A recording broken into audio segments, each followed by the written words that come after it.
अस्सलाम वालेकुम। कैसे हैं जी आप सब? उम्मीद करती हूँ आप सब खैरियत से होंगे। अल्लाह का शुक्र है हम भी बिल्कुल ठीक-ठाक हैं। तो हम औरतों ने सारा दिन इस तरह घर के काम-काज करने होते हैं, जैसा कि तमाम जो औरतें होती हैं वो बेचारी सारा दिन इस तरह घर के काम-काज ही तो करने होते हैं और इसके अलावा सारा दिन हमारा किचन में गुज़र जाता है। तो बहुत सारी ऐसी टिप्स लेकर आई हूँ जिससे हमारी ज़िंदगी रोज़मर्रा के काम बहुत आसान हो जाएंगे इंशाल्लाह। तो वीडियो पर बने रहिए, वीडियो को फुल वॉच कीजिए ताकि मेरी सारी टिप्स आप लोगों के फ़ायदे के काम आ सकें। तो चलते हैं जी अपनी फ़र्स्ट टिप की तरफ। सबसे पहली टिप मेरी जो है वो इस तरह से इलायचियों को लेकर है। इलायची हमारे तकरीबन हर घर में इस्तेमाल होती है। हम लोग चाय में भी इस्तेमाल करते हैं, दूध में भी इसको इस्तेमाल करते हैं।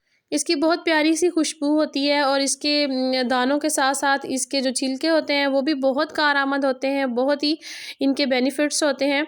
तो अक्सर औक़ात होता क्या है, जब नमी का मौसम होता है तो हमारी जो इलायचियाँ होती हैं उनके अंदर नमी आ जाती है, उनकी खुशबू कम हो जाती है। तो हम लोगों ने जब भी हमारी इलायचियाँ इस तरह नमी-नमी पकड़ जाएँ तो हम लोगों ने करना क्या है, इस तरह से चूल्हा जला लेना है और ऊपर तवा रख के ना तवे को हल्का-हल्का सा गरम कर लेना है। तो इलायची अपनी जो है इनको उसको उसके ऊपर डाल लेना है। तो इस तरह से हम लोग हिलाते जाएँगे, थोड़ा-सा बिल्कुल इनको भूनना नहीं है, जस्ट हल्का-हल्का गरम करना है। तो आप लोग देखेंगे कि इनकी जो अंदर जो नमी थी वो बिल्कुल अच्छे तरीके से ख़त्म हो चुकी है। अब आप लोगों ने करना क्या है कि इसको किसी भी एयर टाइट जार के अंदर बंद करके रख लेना है। जब भी हमें इलायची चाहिए हो हम लोग इस्तेमाल करें और दोबारा फिर डब्बे को बंद कर दें। तो चलते हैं जी टिप नंबर 2 की तरफ। टिप नंबर 2 भी बड़ी प्यारी है मेरी, बड़ी मज़े की है, जो हर घर में माओं के ख़ास तौर पर ज़्यादा इस्तेमाल की है। अक्सर औक़ात होता ऐसा है कि हमारे बच्चे छोटे होते हैं और हमें रुमाल तो साथ रखना ही पड़ता है। लेकिन क्या होता है कि हम लोगों ने अक्सर औक़ात पकड़ा हुआ होता है हाथ में रुमाल, तो वो ना अक्सर औक़ात हमारे हाथ से गिर जाता है या फिर बैग में से गिर जाता है। तो हम लोग इस तरह से अपने रुमाल के साथ सेफ्टी पिन लगा लेनी है और सेफ्टी पिन को जब भी आप हाथ रुमाल में पकड़ें इस तरह से चूड़ी के साथ अपनी अटैच कर लें। तो अगर हमारे हाथ से बाज़-औक़ात रुमाल छूट भी जाता है तो आप लोग देखेंगे कि आप लोगों का रुमाल कभी गुम नहीं होगा और हमारा रुमाल जो है वो सेफ़ रहेगा, हमारे हाथ के साथ ही लटका रहेगा, मतलब गुम नहीं होगा। तो इंशाल्लाह आप लोगों को इसका ज़रूर फ़ायदा होगा। चलते हैं अपनी टिप नंबर 3 की तरफ। टिप नंबर 3 मेरी बहुत ही मज़े की है। इस तरह से हमारे किचन को लेकर है। तो हम लोग अपने किचन का ये जो सिंक होता है इसको हम लोग अपनी तरफ से तो इसे अच्छी तरह से साफ़ कर लेते हैं। मैं भी अभी बर्तन वॉश करके हटी थी तो मैंने सोचा ये टिप आप लोगों के साथ शेयर कर दूँ। तो जो है ना इस तरह से हम लोग सिंक को अच्छी तरह से वॉश तो कर लेते हैं। लेकिन होता क्या है कि हम जब ना इसको वॉश कर रहे होते हैं ना तो हमारा कुछ न कुछ ऐसा इधर रह जाता है जिसकी वज़ह से जो है ना हमारे सिंक के अंदर से बहुत गंदी सी स्मेल आने लग जाती है। तो हमें उस वक़्त तो नहीं आ रही होती क्योंकि उस वक़्त जो है ना साबुन की खुशबू की वजह से हमें नहीं पता चल रहा होता। लेकिन थोड़ी देर के बाद हम लोग जब वापस आते हैं ना किचन में तो हमें वो अजीब सी स्मेल आ रही होती है और हमें समझ भी नहीं आती कि वो स्मेल किस चीज़ की है। तो ये देखिए आप लोगों के सामने मैं इधर बर्तन वॉश कर रही हूँ तो ये देखें इस प्लेट में से जो कचरा निकला है ना वो अभी जाके ना इस जो जाली है इसकी सिंक की उसके ऊपर रुक जाएगा। तो आप लोग कोशिश किया करें या तो फिर प्लेट में से कचरा पहले ही निकाल लिया करें और अगर हमारी प्लेट में से कचरा जो होता है वो इधर इसके ऊपर रुक जाता है ना तो वो सिर्फ़ रुकता ही नहीं है, कुछ हमारे पाइप के अंदर चला जाता है और कुछ जो होता है इसके ऊपर इस तरह से रुक जाता है। तो जो है ना वो बहुत ही गंदी स्मेल का बड़ी अजीब सी स्मेल का जो बाइस बन जाता है, जो कीड़े-मकोड़ों का लाल बेग वगैरह का भी बाइस बनता है और यहीं से कीड़े-मकोड़े निकलते हैं।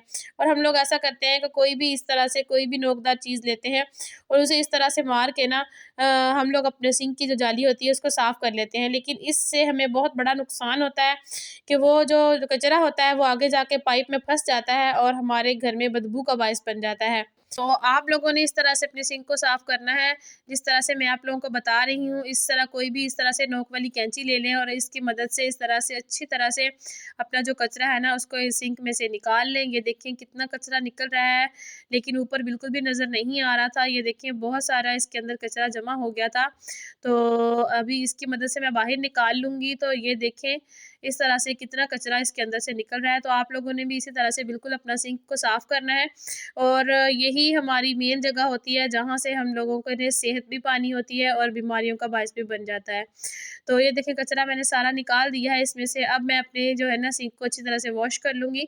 तो ये देखें कितना अच्छे तरीके से मेरा जो है सिंक वॉश हो गया है और पानी भी अच्छी तरीके से गुज़र रहा है। तो कैसी लगी आप लोगों को मेरी टिप? आप लोगों ने मुझे कमेंट बॉक्स में ज़रूर बताना है। तो चलते हैं अपनी नेक्स्ट टिप की तरफ। नेक्स्ट टिप मेरी जो है इस तरह से फ्रूट्स को लेकर है। हमारे घर में अक्सर औक़ात फ्रूट्स तो आते ही हैं। तो ये देखें कुछ फ्रूट्स ऐसे होते हैं जो कि हम लोग घर पर लेकर आते हैं, लेकिन हम लोग उसे फ्रिज में नहीं रख रहे होते, क्योंकि उनकी खुशबू जो होती है वो सारी फ्रिज में फैल जाती है। फ्रिज में फैलने की वजह से हम लोग कोई भी सालन वगैरह या कुछ भी रखें वो उसके अंदर भी घुस जाती है और हमारी जो खाने होते हैं ना उनके टेस्ट ही चेंज हो जाते हैं। तो आप लोगों ने ऐसा करना है, जब हम लोग एप्पल लेकर आते हैं ना तो उसको आप लोगों ने अच्छी तरह से वॉश कर लेना है। वॉश करने के बाद आप लोगों ने इस तरह से कोई भी आप लोग कागज़ फाड़ लें, उसके पीसेस बना लें इस तरह से।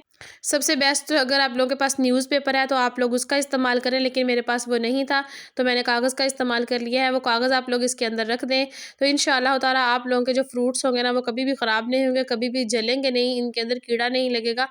तो नमी भी जो होती है ना वो सारी ये कागज़ ऑब्ज़ॉर्ब करते जाते हैं। तो इस तरह से आप लोगों ने अपने फ्रूट्स को सेव करना है। तो जो फ्रिज में रखने वाले फ्रूट्स नहीं होते उनको इस तरह से सेव कर लिया करें। तो चलते हैं जनाब अपनी सबसे इम्पोर्टेंट आज की सबसे बेस्ट टिप की तरफ। तो अक्सर औक़ात हर ख़वातीन को बड़ी मुश्किलात का सामना करना पड़ता है, ख़ास तौर पे वो ख़वातीन जो कि चूल्हे पर काम करती हैं, लकड़ी वाले चूल्हे पे। उनके लिए मेरी ये टिप बहुत ही इम्पोर्टेंट है। लकड़ी वाले चूल्हे को छोड़कर अक्सर औक़ात जब हमारे सिलेंडर में से गैस ख़त्म हो रहा होता है तब भी इसी तरह से होता है कि हमारे जो बर्तन होते हैं वो काले होने शुरू हो जाते हैं, जलने शुरू हो जाते हैं और हम जब उसको वॉश करते हैं ना हमारे हाथों का बेड़ा गर्क हो जाता है। सारे हाथों के ऊपर जो है ना वो कालो इसकी जो कालक होती है वो सारी जम जाती है। तो हम लोगों ने आज बर्तन को हाथ लगाना ही नहीं है। आप लोगों को मैं इसी तरह से इसको साफ़ करके दिखाऊँगी। इंशाअल्लाह आप लोगों के सामने लाइव रिज़ल्ट दिखाऊँगी। तो आप लोगों ने इसका जो है ना वीडियो को फुल वॉच करना है, ताकि आप लोगों को ये वाली टिप अच्छी तरह से समझ आ सके। तो जी सबसे पहला इंग्रेडिएंट जो मैंने इसके ऊपर डाला है वो है बेकिंग सोडा। बेकिंग सोडे का आप लोगों ने 1 चम्मच तकरीबन भर के इसके ऊपर डाल देना है। और दूसरा जो है वो है विनेगर, व्हाइट विनेगर जो होता है वो वाला, एप्पल साइडर विनेगर जिसको भी बोलते हैं। ये सब जो होते हैं ना एक ही कुछ होता है। तो आप लोगों ने ऐसा करना है, 2-3 जो है ना स्पून्स वो भी इसके ऊपर आप लोगों ने डाल देने हैं। और तीसरी चीज़ जो है आप लोगों के पास अगर आप लोग बर्तन धोने वाला जेल इस्तेमाल करते हैं तो आप लोग वो डाल लें, लेकिन मैं लेमन मैक्स साबुन इस्तेमाल करती हूँ तो मैंने वो डाल दिया है। अच्छी तरह से इसके ऊपर डाल देना है, ये देखें।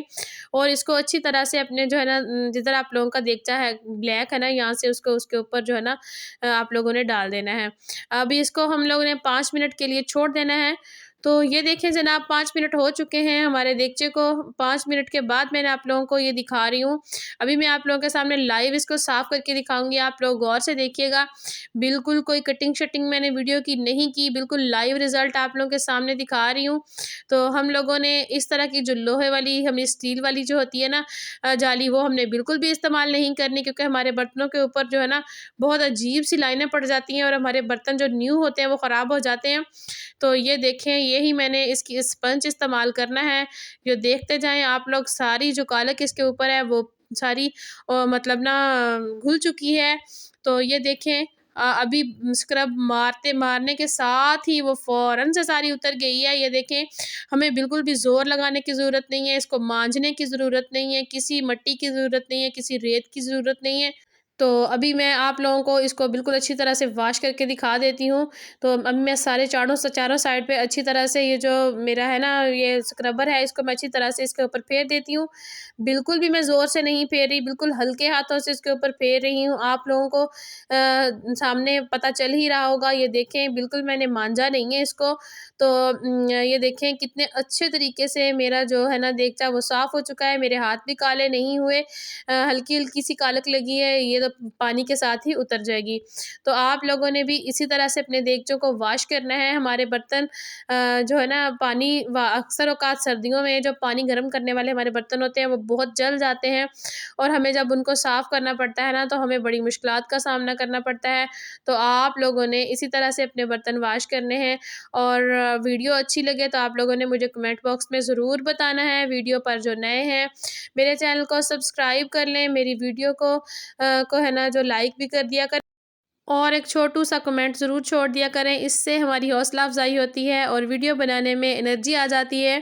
तो हाँ, आप लोग एक लाइक करने में बहुत कंजूसी करते हैं और चैनल को सब्सक्राइब भी नहीं करते। तो ये देखें जनाब, आप लोगों के सामने मैंने बिल्कुल इसको साफ़ किया है। तो मिलूँगी कल एक नई वीडियो के साथ इंशाल्लाह। मुझे दीजिए इजाज़त, दुआओं में याद रखिएगा। अल्लाह हाफ़िज़।